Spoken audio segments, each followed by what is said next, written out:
পূর্বাচলে plot দুর্নীতি মামলায় শেখ হাসিনা সহ পরিবারের সদস্যদের বিভিন্ন মেয়াদে সাজা, রায় ঢাকার বিশেষ জজ আদালতের। খুলনার জনসভায় বক্তব্য রাখছেন তারেক রহমান, বিকেলে যশোরে জনসভা, দুই জেলায় উৎসবের আমেজ।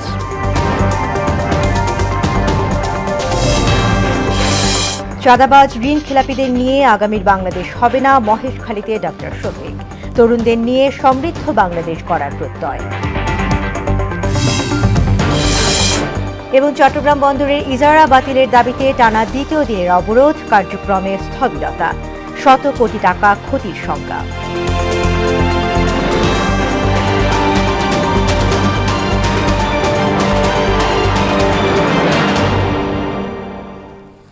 আসসালামু আলাইকুম, মোহনা সংবাদে সবাইকে স্বাগত। শুনছিলেন শিরোনাম, পুরো সংবাদে আছি আমি তাসমিয়া জেরিন। দর্শক, খুলনার জনসভায় এই মুহূর্তে বক্তব্য রাখছেন বিএনপি চেয়ারম্যান তারেক রহমান। আমরা সরাসরি চলে যাচ্ছি সেখানে।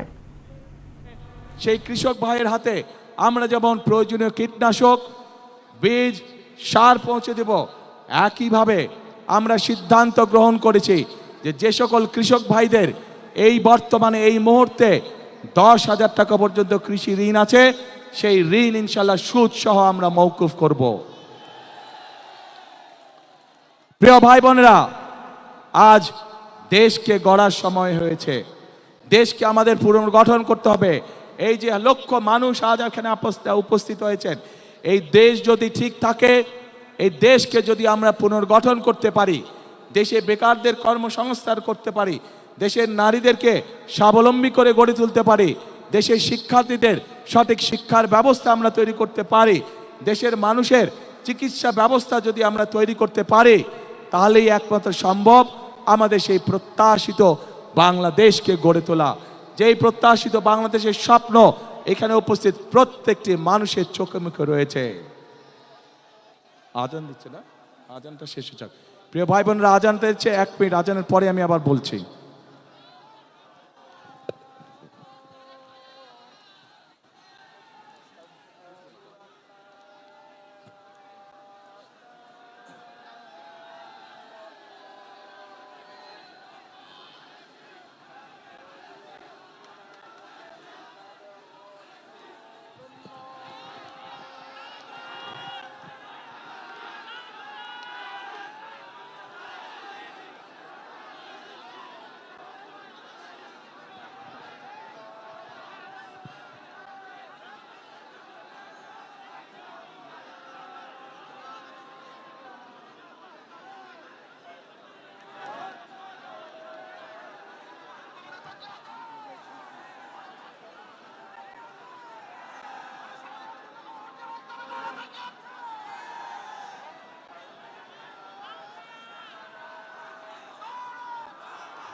প্রিয় ভাই বোনেরা, এই বাংলাদেশকে যুদ্ধ করে স্বাধীন করেছিল 1971 সালের মুক্তিযোদ্ধারা। স্বাধীনতাকে রক্ষা করা হয়েছিল, স্বাধীনতাকে অর্জন করা হয়েছিল। ঠিক একইভাবে 2024 সালের 5ই আগস্ট ছাত্র জনতার অভ্যুত্থানের মাধ্যমে সেই স্বাধীনতাকে আবার রক্ষা করা হয়েছে। প্রিয় ভাই বোনেরা, 1971 সালের যুদ্ধ পরবর্তীতে বিভিন্ন সময় গণতন্ত্র সংগ্রামের যুদ্ধে, একইভাবে 2024 সালের গণ অভ্যুত্থানের সময় আমরা কি কেউ কারো ধর্ম বর্ণ দেখেছিলাম? আমরা কোনো ধর্ম বর্ণ দেখিনি। কে মুসলমান, কে হিন্দু, কে বৌদ্ধ, কে খ্রিস্টান, আমরা এটি দেখিনি। আমরা শুধু দেখেছিলাম গণতন্ত্রের পক্ষে, মানুষের অধিকারের পক্ষে কারা লড়াই করার জন্য রাজপথে নেমে এসেছে। প্রিয় ভাই বোনেরা, এই দেশে শত হাজার বছর ধরে প্রত্যেকটি ধর্মের মানুষ শান্তিতে বসবাস করেছে। আমরা চাই, বিএনপির লক্ষ্য এবং বিএনপির উদ্দেশ্য হচ্ছে আমরা সকল ধর্মের মানুষকে সাথে নিয়ে শান্তিতে বসবাস করতে চাই। আমরা সকল ধর্মের মানুষকে সাথে নিয়ে আমাদের কাঙ্ক্ষিত বাংলাদেশ গড়ে তুলতে চাই, যে বাংলাদেশে প্রত্যেকটি মানুষের বিবেচনা হবে, প্রত্যেকটি মানুষকে বিবেচনা করা হবে তার যোগ্যতার ভিত্তিতে, তার মেধার ভিত্তিতে তাকে বিবেচনা করা হবে। প্রিয় ভাই বোনেরা, সেজন্যই একটি বৈষম্যহীন একটি বাংলাদেশ গড়ে তুলতে চায়। কিন্তু এই বাংলাদেশকে যদি গড়ে তুলতে হয় তাহলে অবশ্যই আমাদের সকলকে পরিশ্রম করতে হবে, আমাদের সকলকে ঐক্যবদ্ধ থাকতে হবে। প্রিয় ভাই বোনেরা, বহু আত্মত্যাগের বিনিময় আজকে যে আমাদের রাজনৈতিক অধিকার, যেই অধিকারের জন্য বিগত এক যুগেরও বেশি সময় ধরে বহু মানুষ গুম খুনের শিকার হয়েছে, বহু মানুষ অত্যাচার নির্যাতনের শিকার হয়েছে, সেই অধিকার বাস্তবায়িত হতে যাচ্ছে আগামী ইনশাল্লাহ 12 তারিখ। কিন্তু আমরা খেয়াল করছি, একটি মহল বলার চেষ্টা করছে এবার ভোট গণনাতে বলে অনেক সময় লাগবে। শুনেছেন এই কথা আপনারা? প্রিয় ভাই বোনেরা, ষড়যন্ত্র কিন্তু আবার শুরু করেছে। এই যে যাদের কথা বলেছি প্রথমে, যারা জনগণের সামনে সকাল বিকাল মিথ্যে কথা বলছে, যারা দেশের নারী সমাজকে হেয় প্রতিপন্ন করছে, এরাই আবার ষড়যন্ত্র শুরু করেছে বিভিন্নভাবে। কারণ তারা জানে তাদের এইসব কথাবার্তা, তাদের এইসব কাজকর্ম, এইসব ফাঁকি ঝুঁকে মানুষ ধরে ফেলেছে এবং সেজন্যই তারা বিভিন্ন ছল ছাতুরির চেষ্টা করছে। প্রিয় ভাই বোনেরা, আজ তাই এই জনসভায় দাঁড়িয়ে আপনাদের সকলকে বলতে চাই, আপনাদেরকে আজ থেকে সতর্ক থাকতে হবে, সজাগ থাকতে হবে। যে অধিকার আপনি গত এক যুগ ধরে পাননি, আবার যাতে এই অধিকার কেউ কেড়ে নিয়ে যেতে না পারে, আপনাদের সকলকে সতর্ক থাকতে হবে। দল মত ধর্ম। দর্শক, আপনারা দেখছিলেন খুলনা জনসভা থেকে তারেক রহমানের বক্তব্য। এবারে চলে যাচ্ছি পরের সংবাদে। আপনারা যেমনটা শুনছিলেন, খুলনার কর্মসূচি শেষে যশোরে জনসভায় যোগ দেবেন তারেক রহমান। সভাস্থলের প্রস্তুতির খবর জানাতে যশোর থেকে যুক্ত হচ্ছেন সহকর্মী স্বাধীন আব্দুল্লাহ। স্বাধীন, সভাস্থলের এই মুহূর্তের চিত্র আমাদেরকে জানাবেন।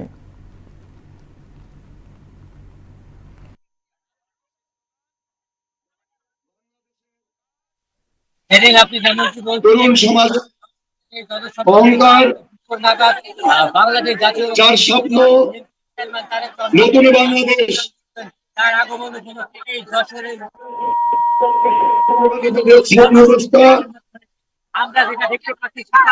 বাংলাদেশের মানুষের আগামী দিনের আশা আকাঙ্ক্ষার প্রতীক আমাদের প্রিয় নেতা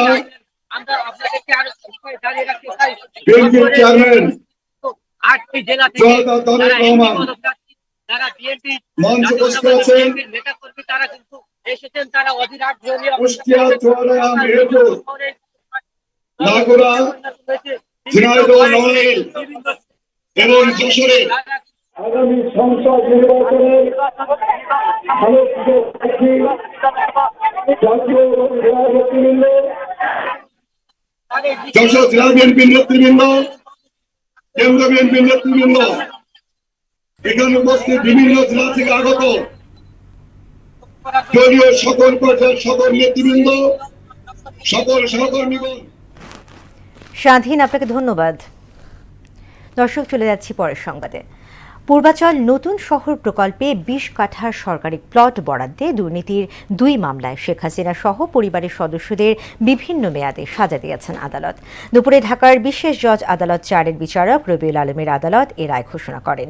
রায়ে শেখ হাসিনাকে 10 বছর, আজমিনা সিদ্দিকের 7, রাদওয়ানা সিদ্দিক ববির 7 এবং টিউলিপ সিদ্দিককে 4 বছরের কারাদণ্ড দেয়া হয়।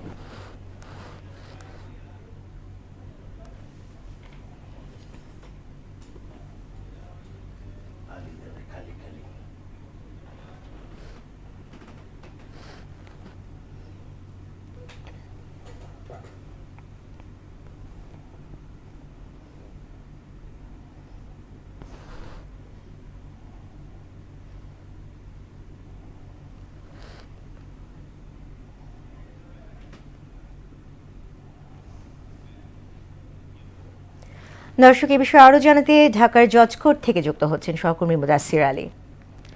মুদাসসির, প্লট দুর্নীতির মামলায় হাসিনা টিউলিপের বিরুদ্ধে রায়ের সবশেষ চিত্র আমাদেরকে জানাবেন।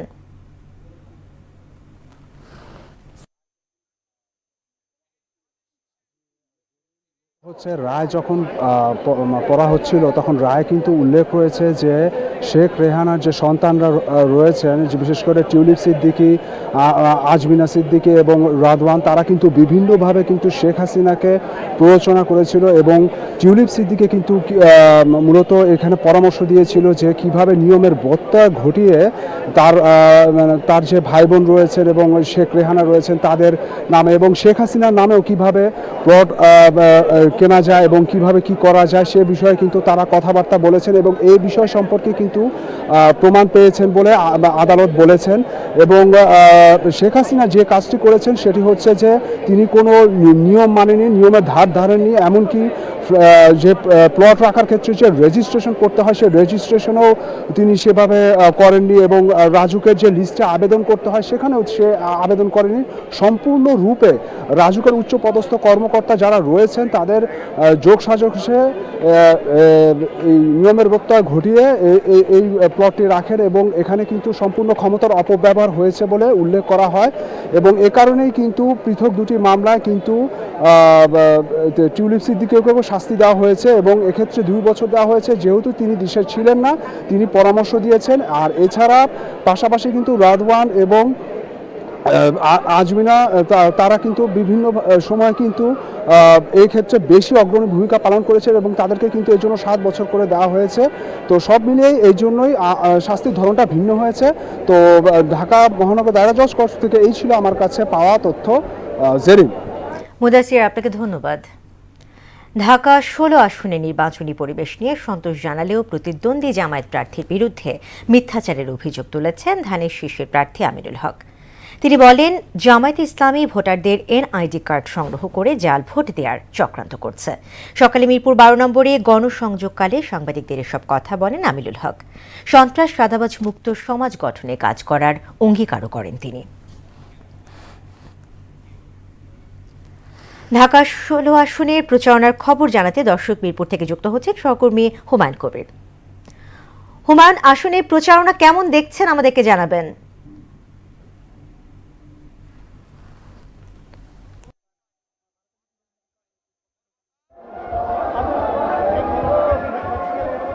জেরিন, ঢাকা 16 আসনে ধানের শীর্ষের প্রার্থী 12তম দিনের মতো তার যে প্রচারণা চালিয়ে যাচ্ছেন। আমি আছি পল্লবীর অর্থাৎ 12 নম্বর সেকশন। এখানে আপনি দেখতে পাচ্ছেন যে অর্থাৎ সকাল থেকে যে ধানের শীর্ষের প্রার্থী অর্থাৎ আমিনুল হক তার প্রচারণা চালিয়ে যাচ্ছেন, গণসংযোগ চালিয়ে তার যে পরিকল্পনা সেই পরিকল্পনার কথা বলছেন। আমরা আসলে কথা বলার একটু চেষ্টা করবো যে ঢাকা 16 আসনের ধানের শীর্ষের প্রার্থী আমিনুল হকের কাছে আমরা জানতে চাইবো অর্থাৎ এ পর্যন্ত নির্বাচনী মাঠ কেমন দেখছেন আর কেমন সারা বছর যদি আমাদের একটু বলতেন। আলহামদুলিল্লাহ, সাধারণ মানুষের স্বতঃস্ফূর্ত অংশগ্রহণের মাধ্যমে আমাদের নেতাকর্মীদের সহিত আমরা আজকে 12তম দিন গণসংযোগ করছি, প্রচারণা চালাচ্ছি।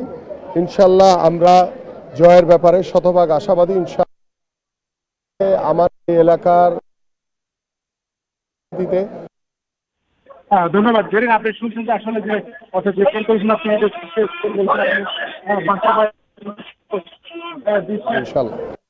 ধন্যবাদ। জেরিন, আপনি শুনছেন যে আসলে যে অর্থাৎ যে পরিকল্পনা তুলে ধরছেন সে পরিকল্পনাগুলো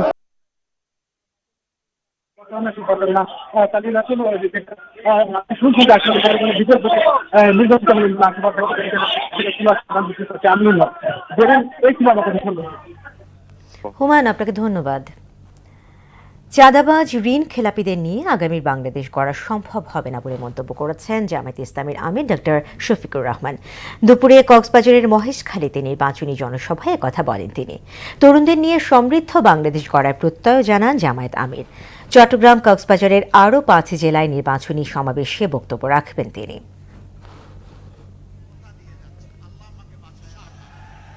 বাংলাদেশের যে পরিমাণ টাকা লুণ্ঠন করে বিদেশে পাচার করা হয়েছে, বাংলাদেশ ব্যাংকের হিসাবে এটা হচ্ছে 28 লক্ষ কোটি টাকা। আমরা আপনাদেরকে কথা দিচ্ছি ইনশাআল্লাহ ওদের পেটের ভিতরে হাত ঢুকায় বের করে আনবো ইনশাআল্লাহ, এবং সেই টাকা রাষ্ট্রীয় কোষাগারে জমা হবে।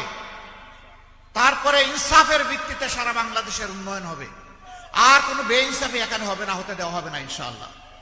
প্রধানমন্ত্রী, প্রেসিডেন্ট মন্ত্রী পরিষদের সদস্য, উন্নয়নের জোয়ার তার বাড়িতে, আর বাকি সমস্ত জায়গা মরুভূমি। এই কাজ আর বাংলাদেশে ইনশাআল্লাহ হবে না। বাংলাদেশের যে এলাকা যতটা বঞ্চিত, পিছিয়ে পড়া, সেই এলাকাকে টেনে তুলে হবে সবার আগে ইনশাআল্লাহ। এবারে ভোটের খবর।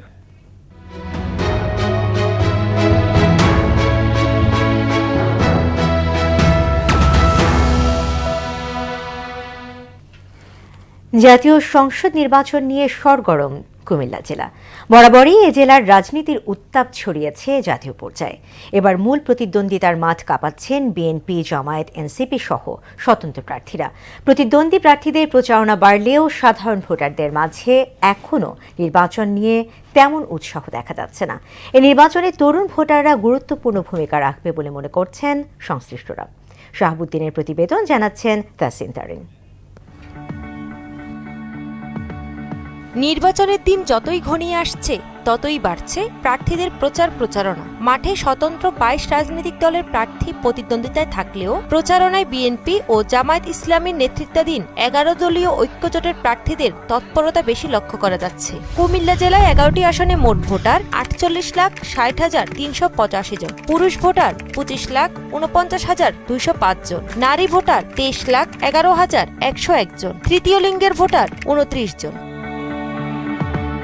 নির্বাচনী এলাকায় পাড়া, মহল্লা, হাটবাজার সহ বিভিন্ন স্থানে প্রার্থীরা ভোটারদের সঙ্গে মতবিনিময় করছেন এবং নিজেদের ভবিষ্যৎ উন্নয়ন পরিকল্পনা বাস্তবায়নের প্রতিশ্রুতি দিচ্ছেন। ভোট দিতে না পেরে যে একটা ক্ষোভের মধ্যে ছিল, সেই ক্ষোভ প্রকাশ করে ধানের শীষকে বিপুলভাবে এখানে নির্বাচিত করে। খুলনা তিতার বা কুমিল্লা দুইয়ের মানুষের জন্য আমি নীরবে নির্দিতে কাজ করেছি এবং আমার কাজের একটা খতিয়ান আমি এটা বই আকারে বেরো করেছি। আন্তর্জাতিকভাবে আজ কিন্তু স্বীকৃত যে জামাত ইসলামীরা কারো অন্যায়ভাবে বাড়ি দখল করে না, সম্পদ দখল করে না, লুটপাট করে না। এখন থেকে সমাজ থেকে মদ, জুয়া, ফেন্সিডিল, হিরোইন এবং সন্ত্রাস, জুলুমবাজি এগুলিকে দূর করতে হবে। নির্বাচিত হলে আর চুরি ডাকাতি বন্ধ করে দেব।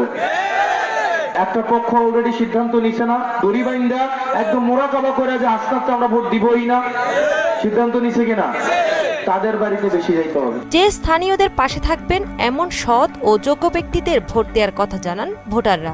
চাইতাছি নির্বাচনে ভালো লোক যে কথা কাজে মিল রাখে তারই আমরা নির্বাচিত করব। যে সব সময় এলাকাতে থাকে, এলাকার খোঁজ খবর নেয়, রাস্তাঘাটের কাজ করে, আমরা এমন একজন সৎ লোককেই চাই। এমন লোকের ভোট দিব না, পাঁচ করে সালে এই লোকের আমরা ভোট দিয়ে পাইলাম না। যার দ্বারা আমরা মনে করেন যাকে আমরা সব সময় আমাদের সুখে দুঃখে কাছে পাই, ইনশাল্লাহ আমরা তাকেই ভোট দিব। সবকিছু ছাপিয়ে অবাধ, সুষ্ঠু, গ্রহণযোগ্য নির্বাচনের দিকেই তাকিয়ে কুমিল্লার সাধারণ ভোটাররা। তাহসিন তারিন, মোহনা সংবাদ।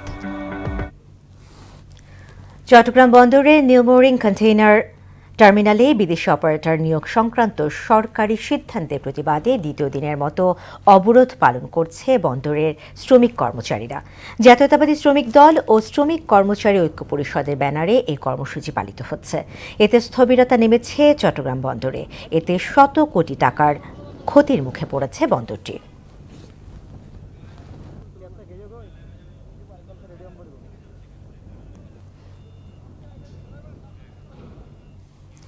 দর্শক, এ নিয়ে আরও জানাতে চট্টগ্রাম থেকে যুক্ত হচ্ছেন সহকর্মী রিয়াজউদ্দিন। রিয়াজ, শ্রমিক কর্মচারীরা তো দ্বিতীয় দিনের মতো অবরোধ পালন করছেন, তো কর্মসূচির সবশেষ অবস্থা আমাদেরকে জানাবেন।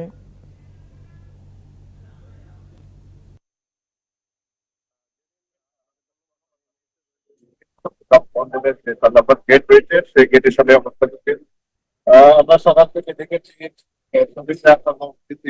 করার কারণে আসলে যে কন্টেইনারের যে টার্মিনাল, সে টার্মিনাল থেকে কোনো ধরনের কন্টেইনার নিয়ে কোনো পণ্যবাহী গাড়ি আসলে সেখান থেকে বেরো হয়নি এবং কোনো ধরনের গাড়ি আসলে যে ইয়ার্ডে দুদিনেই আমরা দেখতে পেয়েছি। এবং প্রায় সকাল ৮টা থেকে শুরু হওয়া এই কর্মবিরতি ৪টা বাজে তারা শেষ করবে, এমনটা আসলে আমাদেরকে জানিয়েছেন। কিছুক্ষণ আগে তারা আসলে সাংবাদিকদের সাথে মত বিনিময় করেছেন এবং তারা জানিয়েছেন প্রায় ১৬ জন কর্মচারীকে ইতিমধ্যে বিভিন্ন কারণ দেখিয়ে আসলে বদলি করা হয়েছে, যেটা সম্পূর্ণ অযৌক্তিক এবং যারা আসলে এই ডিপি ওয়ার্ল্ডকে বিদেশি কোম্পানি ডিপি ওয়ার্ল্ডকে এনসিটি টার্মিনাল না দেওয়ার প্রতিবাদে আসলে তারা এই আন্দোলন করছেন বলে জানিয়েছেন। কারণ বিদেশি কোম্পানি আসলে অনেকের চাকরিচ্যুত হবেন এবং দেশের যে অর্থনৈতিক উন্নয়ন সেটাকে আসলে ধ্বংস করার জন্য এক ধরনের চক্র তারা পায়চারা করছে বলে আমাদেরকে জানিয়েছেন। এবং ইতিমধ্যে যারা আন্দোলন করেছেন তাদের মধ্যে প্রায় 200 জনের একটা নাম লিস্ট করেছে এমনটাই আসলে বলছে, এবং তাদেরকে প্রক্রিয়ার মাধ্যমে বিভিন্ন সময় তাদেরকে আসলে বদলি করা হবে এমনটা বলছে। এবং এই আন্দোলনের আজকে সাংবাদিকদের সাথে মত বিনিময় করে যারা আন্দোলনকারীরা রয়েছেন, যদি এই যাদের বদলি করা যায় তাদেরকে কারণ না দেখানো পর্যন্ত যদি এই সমস্যা সমাধান না করে এবং এই এনসিটি টার্মিনাল দেওয়া হয় তাহলে তারা বড় ধরনের আন্দোলন চলতে এবং আগামীকাল প্রায় 24 ঘন্টা তারা কর্মবিরতি ডাক দিয়েছেন। সেখানে এই ছিল আমাদের চট্টগ্রাম বন্দরের টার্মিনাল সামনে থেকে সর্বশেষ। রিয়াজে আপনাকে ধন্যবাদ। এক মাসে সর্বোচ্চ 40,000 কোটি টাকা লেনদেনের রেকর্ড করেছে মোবাইল আর্থিক সেবাদান প্রতিষ্ঠান নগদ। যাত্রা শুরুর 7 বছরের মধ্যে প্রতিষ্ঠানটি দেশের অন্যতম শীর্ষ মোবাইল সেবা প্রতিষ্ঠান হিসেবে প্রতিষ্ঠা পেয়েছে। রেকর্ড করা লেনদেনের বড় অংশই এসেছে cash in, cash out, sent money, bill পরিশোধ, মোবাইল রিচার্জ ও রেমিট্যান্স থেকে। এই অর্জনকে নগদের প্রতি গ্রাহকদের আস্থার প্রতিফলন বলছেন নগদের chief commercial officer Shahin Sarwar Bhuiyan.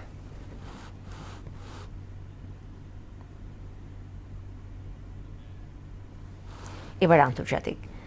ইরানকে পারমাণবিক চুক্তিতে রাজি করাতে মধ্যপ্রাচ্যের সামরিক উপস্থিতি জোরদার করেছে যুক্তরাষ্ট্র।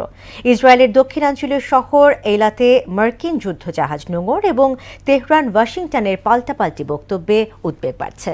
পারমাণবিক চুক্তির বিষয়ে সমঝোতা না হলে এই পরিস্থিতির কূটনৈতিক সমাধান কতটুকু সম্ভব সেই প্রশ্নই ঘুরছে আন্তর্জাতিক মহলে। বিস্তারিত প্রিয়াঙ্কা নিতুর ডেস্ক রিপোর্টার। ইরানকে পারমাণবিক চুক্তিতে বাধ্য করতে এরই মধ্যে উপসাগরীয় অঞ্চলে একাধিক যুদ্ধজাহাজ মোতায়েন করেছে যুক্তরাষ্ট্র। ইরান যুক্তরাষ্ট্রের মধ্যকার আলোচনা ব্যর্থ হলেই বাঁচতে পারে যুদ্ধের দামামা। উপসাগরে মার্কিন নৌবাহিনী মোতায়েনের ঘটনাকে মনস্তাত্ত্বিক যুদ্ধ বলে অভিহিত করেছেন ইরানের ইসলামিক রেভলিউশনারি গার্ড কর্পসের উপপ্রধান ব্রিগেডিয়ার জেনারেল আহমেদ ওয়াহিদি। বার্তা সংস্থা মেহেরকে তিনি বলেন, বৃহত্তর মনস্তাত্ত্বিক অভিযানের অংশ হিসেবে যুদ্ধ আসন্ন এমন একটি ধারণা ছড়িয়ে দেওয়ার চেষ্টা করছে শত্রুরা। ইরানের এই ফাঁদে পা দেওয়া ঠিক হবে না এবং দেশের কর্মকাণ্ড এ ধরনের মনস্তাত্ত্বিক অভিযানে প্রভাবিত হওয়া উচিত নয় বলেও মন্তব্য করেন তিনি। এদিকে মার্কিন প্রেসিডেন্ট ডোনাল্ড ট্রাম্পের হুমকির কড়া জবাব দিয়েছেন ইরানের সর্বোচ্চ নেতা আয়াতুল্লাহ আলী খামেনি। বলেন, কেউ আক্রমণ কিংবা হয়রানি করলে ইরানিরা তার বিরুদ্ধে শক্ত আঘাত হানবে। তবে কূটনৈতিক সমাধানের সম্ভাবনাকেও উড়িয়ে দিচ্ছে না তেহরান। পাল্টা জবাবে ট্রাম্প বলেন, ইরানের বর্তমান পরিস্থিতিতে খামেনির এই ধরনের বক্তব্য প্রত্যাশিত, যদিও তেহরানের সঙ্গে সমঝোতার ক্ষেত্রেও আশাবাদী ওয়াশিংটন। প্রিয়াঙ্কা নিতু, মোহনা সংবাদ। খেলা খবর ক্রিকেট।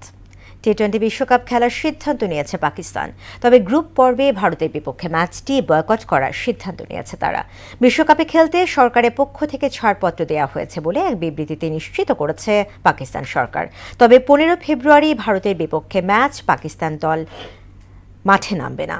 এর আগে বিশ্বকাপ অংশগ্রহণের ইস্যুতে চূড়ান্ত সিদ্ধান্ত নিতে রোববার প্রধানমন্ত্রী শেহবাজ শরীফের সঙ্গে বৈঠকে বসে পিসিবি প্রধান মহসিন নকভি। বাংলাদেশ প্রসঙ্গে আইসিসির বিরুদ্ধে দ্বিচারিতার অভিযোগও আনেন পিসিবি প্রধান মহসিন নকভি। শেষ করব মোহনা সংবাদ, যাবার আগে শিরোনামগুলো আরও একবার।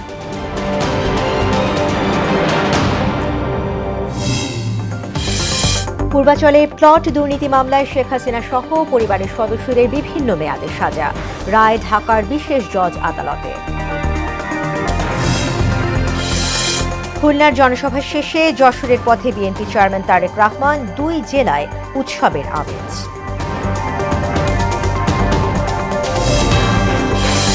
চাঁদাবাজ ঋণ খেলাপিদের নিয়ে আগামীর বাংলাদেশ হবে না, মহেশখালীতে ডক্টর শফিক। তরুণদের নিয়ে সমৃদ্ধ বাংলাদেশ গড়ার প্রত্যয়। এবং চট্টগ্রাম বন্দরে ইজারা বাতিলের দাবিতে টানা দ্বিতীয় দিনের অবরোধ, কার্যক্রমে স্থবিরতা, শত কোটি টাকা ক্ষতির শঙ্কা।